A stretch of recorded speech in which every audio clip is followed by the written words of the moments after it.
the most significant change to civilization, the franchise, in a very long time, the ages. And with them, changing civilizations, age transitions, crises events, and new legacy path milestones, leading us down an ultimate victory pathway. Today, I'll cover it all. So, let's begin by talking about an age. What defines the ages in Civilization 7? What separates each one, and what changes?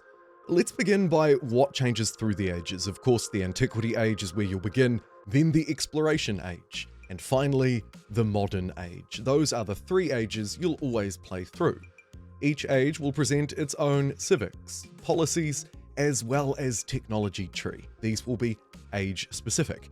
And of course, everything inside of them will be as well. So think about the buildings that you'll build inside of your cities or towns, as well as the units that you'll use and take into combat. All of these things will be generally age-specific, and some of their benefits may decay over time.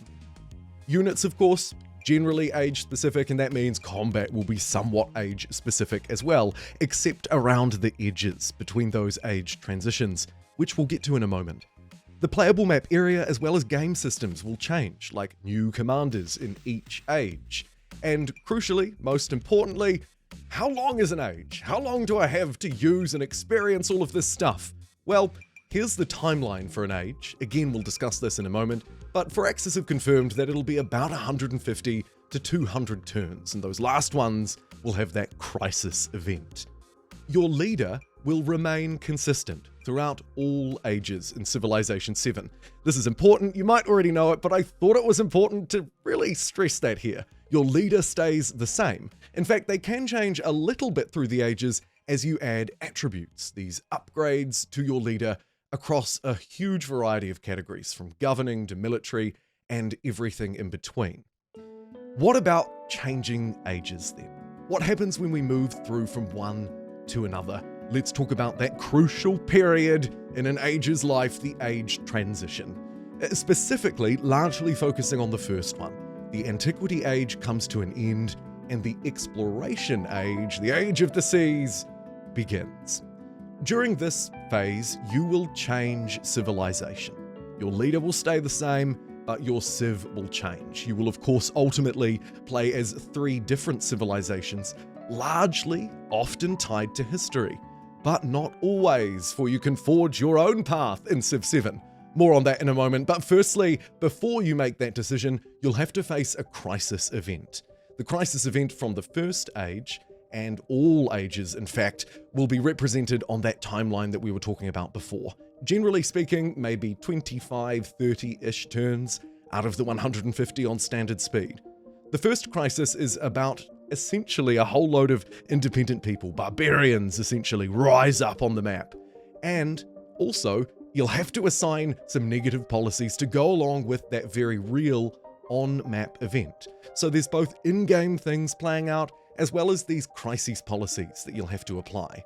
And here's, interestingly, a look at some of the later ones, not the first age to second, potentially a little unclear. We can see mentions of things like migrants and growth, mentions of altars and infected settlements too. All sorts of different social policies that are generally but not always bad. There's still more to discover on this topic, but I'll try and keep it factual with what we know so far. And another thing we know is that when you make it through the crisis age, you'll be faced with this decision. Who will you play next? Maybe based on history, maybe how you've played, horses unlocked in the map, or other leader-based options. Firaxis have revealed a variety of these based on the leader that you're playing and the civilizations you might likely play through. It's also important to note here that the AI will generally choose this path. Firaxis has confirmed this. Almost always, if available to them, they'll go down the historical pathway. But what happens, regardless of your pathway, when you move through? Not an AI, a human. Well, you'll unlock some legacy points to spend as you move through into the next age, across a variety of categories, depending on how well you performed before the age transition took place. How did you play during the age? What did you focus on? What did you build or not build? Was it wonders or militarism? And this is very important because this also shapes your ultimate victory condition. And actually brings us very nicely toward the final chapter of this video. Age, transitions be gone. What about legacy paths, and ultimately how to win in Civilization 7? Victory in Civ 7. But first, those legacies, the legacy pathways. These are the things, at least in the first age or two, that will shape the way you play, give you some direction, some goal. They're often referred to as milestones, indeed in the source linked below from Firaxis. The way that they structure this is not to give you an early victory off-ramp, but instead to guide the way you play, the decisions you're making, which government you choose, or perhaps militarism. Maybe you go on a raging conquest instead, or maybe lean down the new influence yield pathway to engage in diplomacy. How you do that, and the ultimate victory conditions that await you at the end, will be generally structured into 4 broad categories. You've seen them already, but here they are again. Science, culture, military, and the economic category. An interesting addition. And of course, I'll share more on this as we move through.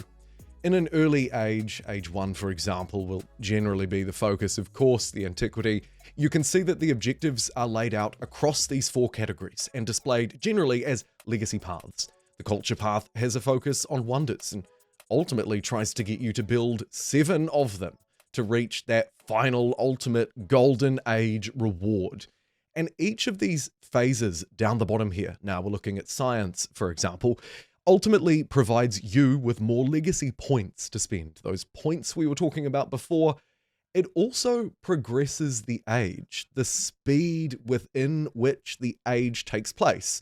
I said earlier it takes about 150 to 200 turns, but you can affect the age progression by achieving these legacy path milestones. Again, not designed to be an early victory off-ramp, but instead designed to help you structure your gameplay.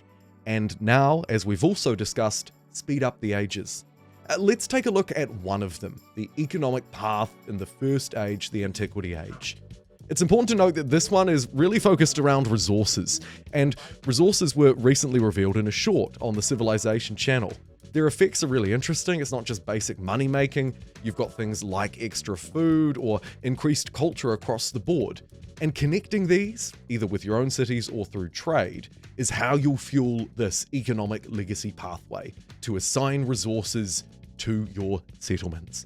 It's also worth focusing in on what these rewards do. This one, for example, gives extra trade just in the Antiquity and progresses the age of note for all players. For all players will move through at the same time. The militarist one provides extra production, age progress, and the gold version gives you an infantry unit in every settlement. That's every town and city. So it can really be worth focusing down these pathways, not just to get extra legacy points, but also for the rewards that they offer. Is it an early victory? No. Maybe a complete domination could be, but it does provide some very powerful in-game benefits through this legacy path system. The science one, I believe, requires you to research essentially each technology or specific ones twice to get these codices, a codex. Again, the economic one focused on resources in the first part. So let's bring it all together. We've learned that Civilization 7 has 3 ages. We'll keep our leader, but our civilization, along with technologies, civics, cultures, units, and everything else that comes available with that, will change each age. Each age will be structured by these legacy path milestones, these goals that we can work towards simultaneously or perhaps just focus on one of them that will ultimately lead to victory in the final age of a game. These rewards, as we move through, transition through each age, and as the map around us changes and expands alongside the resources and the systems within it, will ultimately shape the victory path. Though I want to stress again, it's not fixed. It is not fixed. You can lean into multiple of these and maybe change your mind toward the end. Things like religion and other broader game elements, by the way, tend to be included into these, though we believe generally in the later ages 2 and 3. So all of the game mechanics are designed to feed into these legacy pathways to ultimately shape a victory. Thank you so much for joining me with this discussion on ages, victory, legacy paths in Civ 7. See you next time.